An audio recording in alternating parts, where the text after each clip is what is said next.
குமரி மாவட்டம் கருங்கல் அருகே பாலூர் பகுதியில் 42 நாட்களே ஆன பச்சிளம் பெண் குழந்தையை தாயை கொலை செய்த சம்பவம் அந்த பகுதியில் பெரும் அதிர்ச்சியை ஏற்படுத்தியுள்ளது.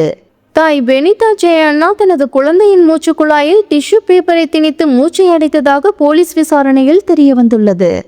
குழந்தையின் மரணம் குறித்து ஆரம்பத்தில் குழப்பம் நிலவிய நிலையில் பிரேத பரிசோதனையில் வெளிவந்த தகவல்கள் சம்பவத்தை கொலை என உறுதி செய்துள்ளன. பெனிதா ஜெயண்ணா பள்ளி படிப்பு முடித்த பின் திண்டுக்கல் மாவட்டத்தை சேர்ந்த தோழி ஒருவரின் ஏற்பாட்டில் சென்னையில் தனியார் நிறுவனத்தில் வேலை பார்த்தார். பின்னர் திண்டுக்கல் மாவட்டத்திற்கு இடமாற்றம் செய்யப்பட்டு அங்கு பணிபுரிந்த போது தோழியின் கணவரின் நண்பரான கார்த்திக்குடன் காதல் ஏற்பட்டது. அதன் பிறகு இருவரும் திருமணம் செய்து கொண்டனர். திருமணத்திற்கு பின் கர்ப்பம் தரித்து 42 நாட்களுக்கு முன் திண்டுக்கல் அரசு மருத்துவமனையில் பெண் குழந்தை பிறந்தது. குழந்தை பிறந்ததை தொடர்ந்து பெனிதா தனது கணவருடன் கருங்கல் பகுதியில் தங்கி வந்தார். சம்பவம் நடந்த தினம் கார்த்திக் தன் தாயாரை பார்ப்பதற்காக திண்டுக்கல் சென்றிருந்தார்.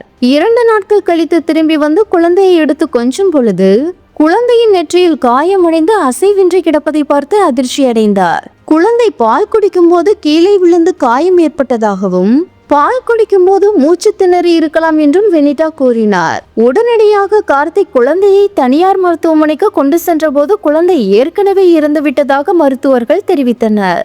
முதலில் இது இயல்பான மரணம் அல்லது விபத்து என கருதப்பட்ட நிலையில் கருங்கல் போலீசார் வழக்கு பதிவு செய்து உடலை ஆசாரிப்பள்ளம் அரசு மருத்துவமனைக்கு பிரேத பரிசோதனைக்காக அனுப்பினர். அந்த குழந்தையின் நாசியில் டிஷ்யூ பேப்பர் சிக்கி இருந்தது தெரிய வந்தது. இதன் அடிப்படையில் குழந்தை தாயால் திட்டமிட்டே கொலை செய்யப்பட்டதாக மருத்துவர்கள் உறுதி செய்தனர். அதனைத் தொடர்ந்து போலீசார் பெனிதாவை கைது செய்து தீவிர விசாரணை நடத்தினர். விசாரணையில் பெண் குழந்தை பிறந்ததால் மாமியார் தன்னை ராசி இல்லாதவள் என்று திட்டினார் என்றும், குழந்தை பிறந்த பின் கணவர் தன்னிடம் அன்பு காட்டவில்லை என்றும், முழு அன்பையும் குழந்தை மீதே செலுத்தினார் என்றும், இதனால் மனமுடைந்து குழந்தைதான் தனது வாழ்க்கைக்கு இடைஞ்சலாக உள்ளது என நினைத்து கொலை செய்தேன் என்று பெனிதா ஒப்புக்கொண்டார்.